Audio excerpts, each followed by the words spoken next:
Bonjour à tous, nous sommes le 1er octobre 2021. Merci de nous rejoindre pour suivre avec nous cette nouvelle édition de votre journal de 15 heures dont tels sont les faits saillants de l'actualité. Lancement de l'atelier sur la campagne de pulvérisation intradomiciliaire concernant donc le ministère de la Santé. Et dans l'actualité internationale, en Libye, la mission de l'ONU a prolongé jusqu'à fin janvier avec une émissaire affaiblie.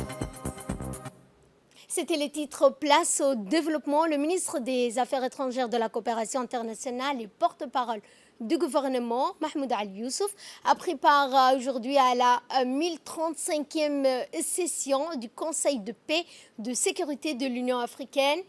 C'est tenu via vidéoconférence. Le thème retenu lors de cette session s'articulait autour de l'impact prévu du retrait des forces étrangères et des mercenaires sur la Libye, le Sahel et le reste du continent. Dans son intervention faite en anglais, le chef de la diplomatie a appelé l'Union africaine à trouver les voies et moyens de booster hors du Sahel les combattants étrangers et autres mercenaires qui représentent un risque majeur pour la paix, la stabilité dans tous les pays du Sahel.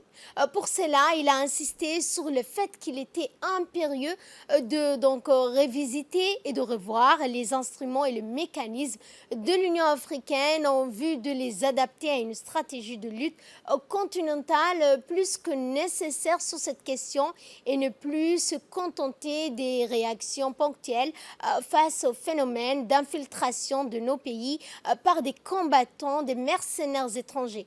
Enfin, il a rendu un vibrant hommage à tous les soldats de la paix agissant dans les nombreuses régions de notre continent qui, au prix de nombreux sacrifices, portent haut l'étendard de la paix sur le continent. Fin de citation.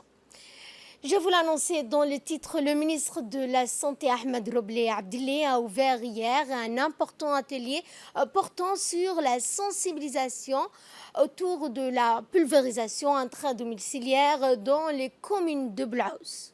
À l'approche notamment de la saison fraîche, la tenue de cet atelier sonne donc comme le coup d'envoi d'une vaste campagne de pulvérisation intradomiciliaire qui sera menée dans le cadre de la lutte antivectorielle et multiforme dans les quartiers populaires, en particulier dans ceux qualifiés à haut risque palustre. La cérémonie d'hier a vu également la participation de nombreux hauts cadres, dont notamment des personnalités, des parties prenantes de l'action telles que l'ambassadeur du Japon à Djibouti, M. Atuska Omio, la maire de la ville de Djibouti, Mme Fatouma Awale, la représentante de l'OMS et la représentante du PNUD, Fatima El Cheikh, secrétaire général de l'UNFD, le représentant de l'UNICEF-SIDA, Farad Hassan, et bien d'autres partenaires du ministère de la Santé. Récemment introduite dans notre pays, la pulvérisation intradomiciliaire est une nouvelle méthodologie de lutte antivectorielle qui a déjà fait ses preuves en République de Djibouti. Toujours sur ce sujet, plusieurs partenaires, dont notamment, après les discours, le ministre de la Santé a remercié les leaders des associations de base communautaire qui œuvrent dans la lutte contre les risques palustres. Et dans une intervention faite à cette occasion d'hier, dans leurs déclarations respectives, les partenaires techniques et financiers du ministère de la Santé ont salué les efforts du département en matière de prévention et de lutte contre le paludisme. Nous les écoutons. Contre le paludisme, c'est une nécessité pour préserver la santé, mais également la vie de nos familles, de nos proches, de nos citoyens. De nos jours, cette maladie tue encore. Et cette maladie épargne personne. Des femmes enceintes, des enfants de moins de 5 ans. Pour lutter contre le paludisme, on a plusieurs outils à notre disposition. Et ça commence par la vaccination Covid. Parce que si on peut réduire des malades du Covid, les cas compliqués chez les malades qui ont le paludisme va réduire. On va sauver des vies. Pour le paludisme, malheureusement, on n'a pas un outil. comme un vaccin. C'est une lutte plus complexe. On a parlé des moustiques, et il faut s'attaquer aux moustiques. Et c'est pour ça que je suis très contente d'être ici aujourd'hui pour vraiment voir l'ampleur des activités pour soutenir la pulvérisation intradomiciliaire. C'est un outil très efficace, mais comme pour toute intervention, il faut qu'il y ait une bonne sensibilisation dans les ménages, dans l'importance du dialogue avec la population. Je tiens tout d'abord à féliciter le gouvernement de la République de Djibouti pour tous les efforts dans la lutte contre les maladies infectieuses, notamment contre le paludisme et également contre la Covid-19. Le Japon possède une expertise dans l'aide de la lutte contre le paludisme. C'est un pays qui a été toujours dans les premiers rangs au monde dans ce domaine. À titre d'exemple, c'est au Japon qu'ont été fabriqués les premiers encens anti-moustiques en forme spirale qui sont utilisés aujourd'hui dans le monde entier. Afin de lutter efficacement contre le paludisme, il est important de pulvériser les antipaludiques efficaces d'une manière correcte contre les moustiques ayant une résistance. Et clôturant la série des interventions, le ministre de la Santé a rappelé que cette action s'inscrit dans le cadre d'une lutte multiforme et multisectorielle pour éliminer le paludisme qui atteint une prévalence annuelle dans l'ordre de 73 cas pour 1000 habitants à Djibouti. Nous l'écoutons. Je voudrais tout d'abord vous remercier pour avoir répondu à cette importante journée de sensibilisation des leaders sur l'acceptabilité de la pulvérisation intradomiciliaire dans le 12 quartiers de la commune de Boulaous. Votre présence à ce rendez-vous est salutaire à ce grand événement marquant le tournant décisif vers l'élimination du paludisme à Djibouti démontre sans doute le grand intérêt que vous accordez à la santé de la population djiboutienne. Selon les données épidémiologiques de l'année 2020, il a été enregistré une prévalence annuelle de l'ordre de 73 cas pour 1000 habitants. Plus de 92% de ces cas proviennent de ces différents quartiers. À cet effet, il est important de rappeler les efforts constants du gouvernement, avec à sa tête le président de la République, Al-Hajj Ismail Omar Guelleh, en collaboration avec ce partenaire, à assurer la disponibilité et la gratuité de la prise en charge du paludisme de toute la population, la prévention à travers la BID dans certains quartiers les plus pourvoyeurs des cas de paludisme. À cet effet, je recommande la direction des programmes de santé prioritaires d'assurer une meilleure préparation logistique, une bonne sensibilisation et une affectation de ressources selon les souhaits de la communauté. J'invite l'UNFD, qui a toujours été à nos côtés, et je salue ici l'engagement de la présidente de l'UNFD, Al-Hajj Khadra Mahmoud Haïd. Toutes les associations engagées dans le domaine de la santé, les leaders administratifs locaux, les leaders religieux, ils étaient là hier, ici, dans cette salle, de faire preuve de leur enthousiasme en communiquant à tous les membres des ménages des quartiers où se fera la BID, la pulvérisation intradomiciliaire, d'ouvrir toutes les pièces, toutes les portes, toutes les chambres au moment du passage des agents pulvérisateurs et de respecter les consignes relatives à cette importante opération.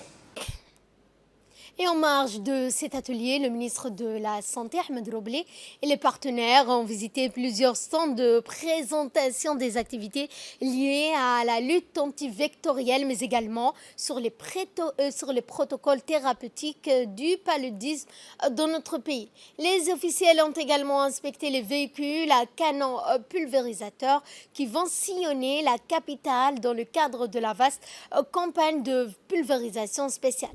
Le ministre et les hauts responsables ont donc saisi cette occasion pour demander plus de conseils et notamment aux standistes qui étaient là.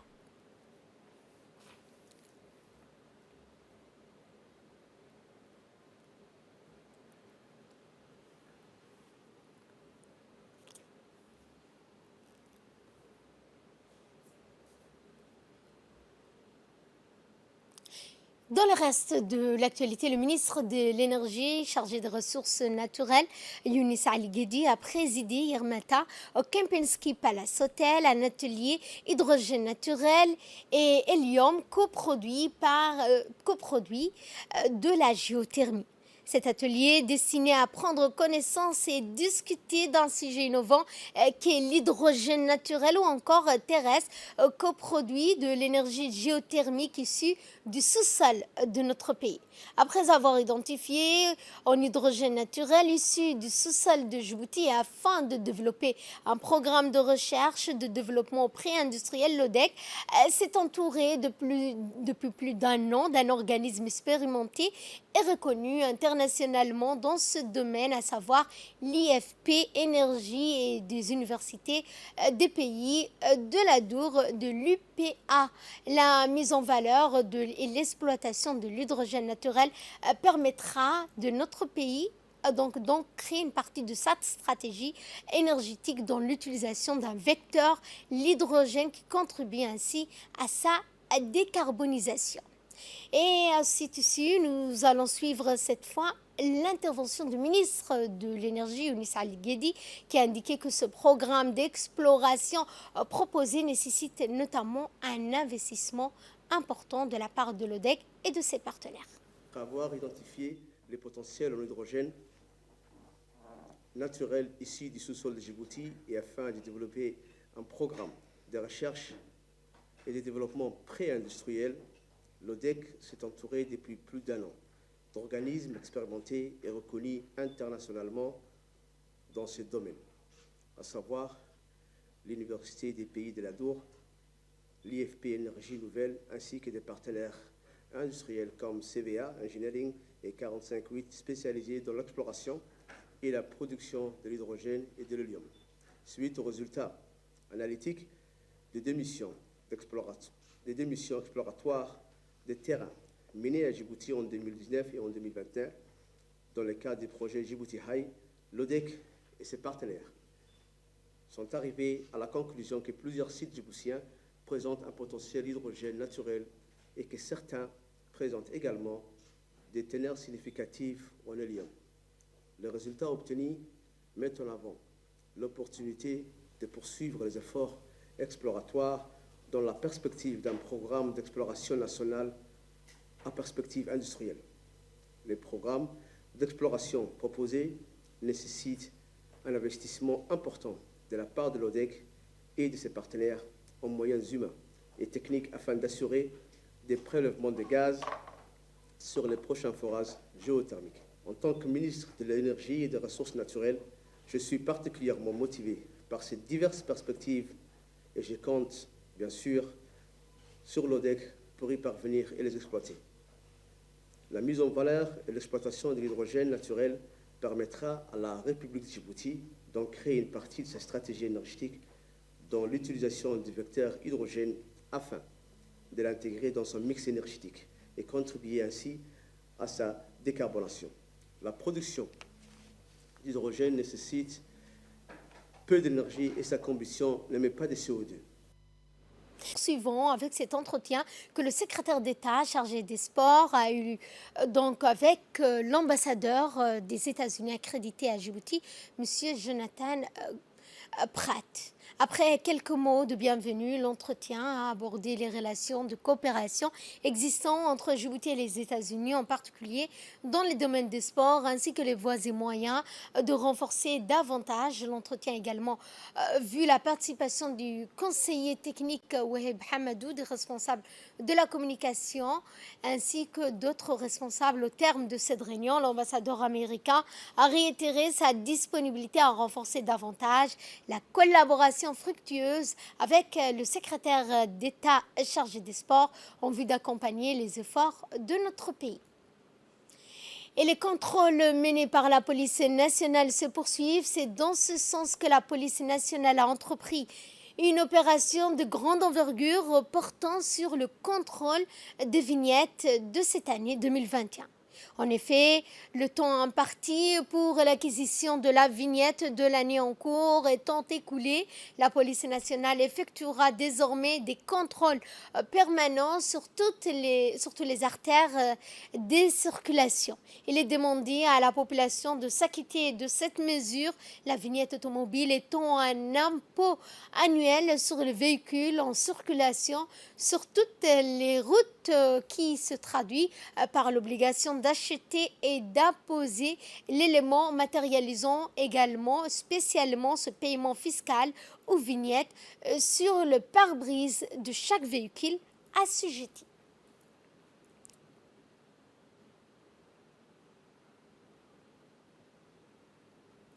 Et le groupement judiciaire dans la politique de lutte contre l'insécurité publique dans la commune de Balbala ont encore une fois porté leurs fruits. En effet, dans la soirée du 26 septembre, un jeune couple se présente à la brigade de la gendarmerie de Charmoussa, relatant s'être fait extorquer par 3 hommes un peu plus tôt dans la même soirée, alors qu'ils se trouvaient sur un terrain vague situé derrière le collège Bioquet. Les victimes ajoutent que des délinquants étaient armés de couteaux et qu'ils les ont dépouillés de leur smartphone munis de quelques descriptions des délinquants données par 2 victimes. Les enquêteurs de la brigade de Charmoussa se lancent aussitôt à leur recherche. L'investigation s'est soldée par des résultats positifs avec notamment la localisation des suspects, leur interpellation la nuit même. L'enquête a abouti avec l'arrestation de 4 individus impliqués en qualité d'auteurs receleurs et ces derniers sont tous rediffusés. Donc, sont des récidivistes et déjà défavorablement connus pour des faits de délinquance similaires. Ce joli coup de filet a également permis à la découverte et la saisie de 29 smartphones portables de différentes marques extorqués à plusieurs victimes de la ville. Tous les mis en cause ayant reconnu les faits qui leur ont été reprochés ont été déférés devant la justice avant d'être incarcérés à la prison civile de Gabot. Dans la journée du 29 du mois de septembre, la BCI Mer Rouge a organisé une journée de rencontre avec les commerçants et entrepreneurs de la région de Diki. Cette journée de rencontre présidée est marquée par la présence de M. Régis Bariac, directeur général de la BCI Mer Rouge, ainsi accompagné des équipes de la ligne commerciale des officiels de la région, en l'occurrence le préfet, M. Adel Moussa Darar, le président du conseil régional, Abdurrahman Youni Sarré. Cette journée avait pour but de sensibiliser les commerçants de la place sur les opportunités, les avantages qu'offre la BCI pour promouvoir l'économie locale dans les secteurs d'activité.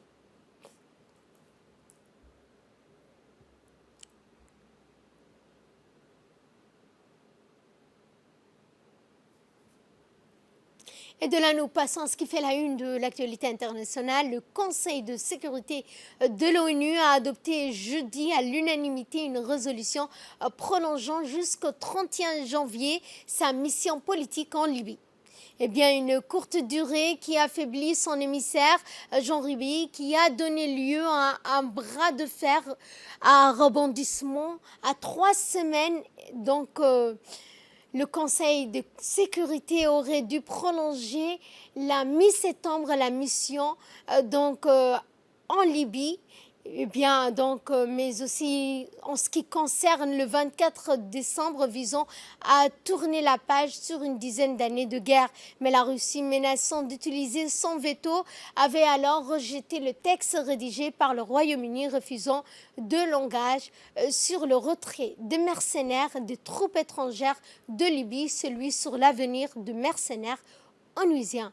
Face à ce blocage, le Conseil de sécurité avait été contraint d'étendre techniquement au 15e jour le mandat jusqu'au janvier de l'année prochaine. Fin de ce journal. Merci à vous de l'avoir suivi. Excellent après-midi à toutes et à tous.